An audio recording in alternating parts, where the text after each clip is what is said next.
Welcome to Samba Samba. Enjoy the video. You'll begin by confirming essentials. Update Chrome OS and restart so drivers and security are current.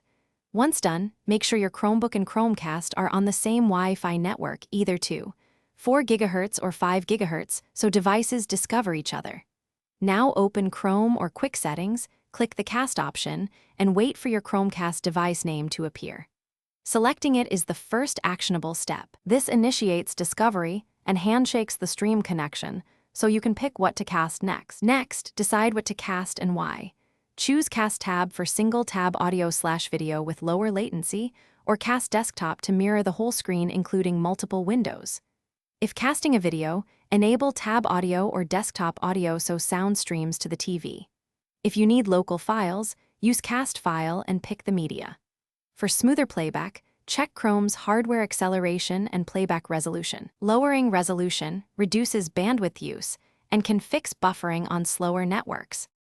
To end, click the cast icon and choose Stop Casting or use Quick Settings. Always disconnect rather than just closing the lid. You can use full screen or presentation mode for video calls or slides, and adjust volume from Chromebook or TV. If the Chromecast doesn't appear, one key troubleshooting step is to reboot the router and the Chromecast, then confirm both devices reconnect to the same Wi-Fi. This often clears discovery and network lease conflicts, so casting resumes normally. Thanks for watching.